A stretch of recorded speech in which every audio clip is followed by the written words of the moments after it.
This video is going to be a patron's pick. If you're interested in voting in the next one, head on over to Patreon at any tier today, so this way you'll be in line to vote for the next one. Kaiju, turtles, Dragon Ball, and more. It's Steven's Toy Reviews. Hello there, collectors. It's going to be Steven here, and I'm back with another dinosaur review for you. Dinosaur? This doesn't look like any dinosaur. It looks like something that may be of chaos. That's right, today we're going to be taking a look at Nanmu's Mordred, or their take on the Ultimosaurus. So for those of you who don't know, way back in the day, Kenner, right? Kenner. So they did this really cool thing with Jurassic Park dinosaurs, and they did this really cool chaos effect toy line, and they made this neat dinosaur called the Ultimosaurus. Well, Nanmu decided to kick it up a notch and make one in their lineup, but this time they gave it a name, and I don't know, is that pronounced Mordred?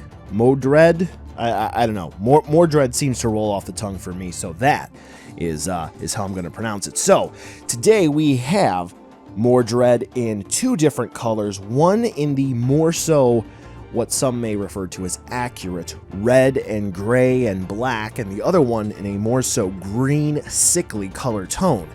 And there's going to be a normal and deluxe version. Today, of course, since it's me, we're going to be looking at the DX version. Enough of a delay, let's take a look to see whether or not one or both will be worth adding into your collection. Since the red one is a bit more in spirit with what's supposed to be source material accurate, if you will, let's go ahead and take a look at the red one as our main contender for what we're going to be looking at for the figure. And I do have to say, wow, this one does actually look pretty cool. But what I will say is that I feel that in some areas, it's relatively weak. What do I mean? Well, first and foremost, we have a little bit of a time lapse here with the green one, because the red one, it was actually kind of difficult for me to initially figure out. But the dorsal plates, the spikes, they come detached in the box. The actual plates in and of themselves, they're a little soft. I think they're made of a vinyl material. But the back of Mordred is going to be a solid plastic. You're going to need to heat them up. I would strongly recommend using air. Not hot water, but using air, because plastic can reset itself after a very short period of time, so you will need to reapply heat, and then you can reapply the dorsal plates, the spikes, back in with no concerns, and you may need to do switching, because the DX version comes with an alternate set. But anyway, the spikes are going to come detached in the box, and also the horns, we're going to get two sets of, those are not going to come attached as well. So once you have everything assembled to your liking, bada boom, here's the 360 spin view with the red version. And yes, very, very intense. Very, very cool. Now, you've seen how everything fits together. How does the figure look up close and personal? Well, I do have to say that the small, intricate detailing is actually really nice. When you're looking at the figure up close and you're really appreciating the details, you can see that the dry brushing in some areas is admittedly a bit heavy-handed, most notably the yellow on the spikes on the dorsal plates here. Yeah, they could have probably gone a little bit lighter on the brushing, but realistically speaking, it does deliver the sense of intensity for the scales and the scutes really well enough. For the main body, we do have a different blending and shading of the colors all throughout, and the red is really well saturated as the base coat of the body. Overall, Mordred is just so well sculpted, and the dry brushing and the air brushing that is used to highlight the armor plating basically on the thighs and the spikes on what are effectively the shoulders looks very nice. I will say as well, we do have the teeth, while not sharp, are very rigid, and the mouth looks nice and wet and watery, just like a mouth should. Now, obviously, there are going to be two different versions of the character.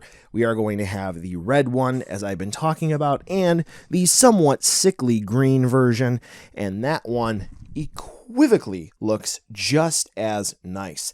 While not red, we are going to have more so green. This one is going to have sort of pink undertones, a sickly pink and gray undertone, with some blues hidden here and there and throughout, some select scales. And honestly, if you have to pick one over the other, oh, spoilers, I think this one has a bit more of a complicated paint scheme to it.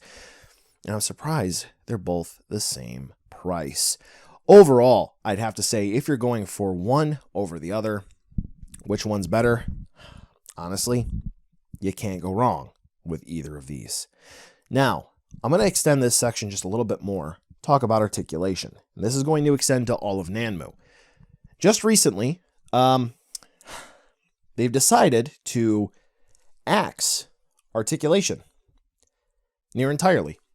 Because the point is, in their belief, the articulation seams hinders the ability to create more fluid sculpts. So now the decision will be effectively splitting it into two lines where they're going to have one with posed open mouths and one line with closed mouths.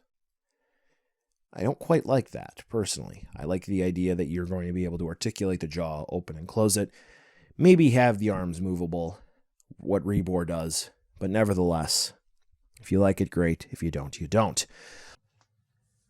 Also, for Mordred, for this review, the red one has one set and the green one has another. We're going to have one set of rigid, for pleasure, horns, which, I don't know, not necessarily bull-like in shape. And then we're going to have another set, which is, kind of straightforward horns, which are, pretty cool.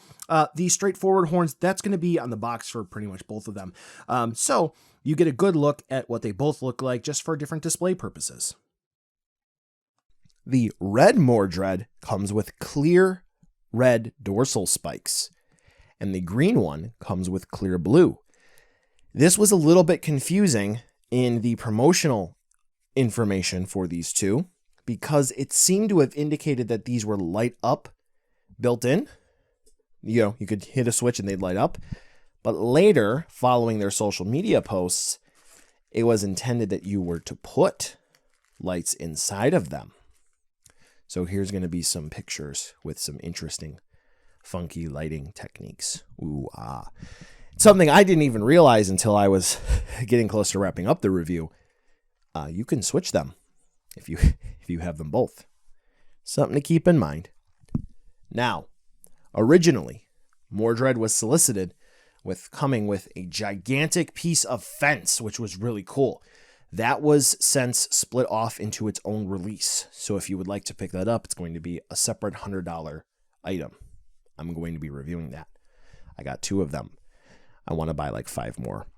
But instead, we get a piece of right outside the fence, which should look very familiar to Jurassic Park fans. So we still get a little something, something. And it's very cool. We've got a little peg there, so this way Mordred's foot can go in the one, and then we have a footprint in the other. It's not very stable. I can spin Mordred around on this, so this is more so for display, which I suppose is a good thing, because this is very clearly not meant to be the means in which Mordred will be stable. It is just a means of support. So with that being said, we've covered everything as I tap on the base, except for a size comparison. So here you go. Here's going to be one of these little beasties alongside some other friends that may already be on your shelf. And as you can see, while not necessarily the biggest item you may have, it's definitely going to take up some space. So buy now, skip, or wait for a deal. Definitely quite the interesting type of dinosaur figure. If you like these types to have on the shelf, it will be eye-catching. And even though prototypes and recasts and so forth escape into the wild for all quote-unquote canceled figures, it's great for folks to have a real honest-to-goodness chance at lost media, essentially. Ultimasaurus is now on the mass market, and folks can pick it up. Still available at BBTS. That's where I got my 2. And the fences that I have, I got 2 of them. I'm working on doing a fun dinosaur event which we'll see those. They're fun. That's why I got them both. I really do like them. I'm trying to figure out what sort of fun display I will do. I was honestly kind of on the fence about picking them both up, but now that I have opened them up, they're really fun to take pictures of. I will say that I am iffy on Nanmu axing the non-articulated jaws moving forward, and they've effectively split it into a nearly $200 resin line or a 100 plus soft plastic line. And yeah, the more expensive looking and better looking resin stuff is nearly sold out everywhere but that's a whole other rant. These are good if you like them. I think you will be happy if you pick them up. Cheers. Have a good new year. Well, collectors, that brings us to the end of the video today, and I just wanted to take a second to thank you so much for watching. Now, you've heard a lot from me. I'd like to hear a little bit from you. Drop in the comments down below whether or not you liked it, you hated it, or maybe you were somewhere in between. I also want to take an extra second here for a nice, humongous thank you to all the patrons for SDR over the last month who have really helped the channel grow into what it can be today. So to all of you, 2 big thumbs up. Thank you very much. And now the end card should be popping up, which will give you a few clickable links, like maybe to subscribe or head on over to my Patreon, or some short URLs like to my social media or to my Teespring store. There's also a video I hand selected for you, so if you want to watch another STR video, I hand selected some good content for you to watch, so definitely check out that video. Thank you again so much for watching, and I'll catch ya in the next video.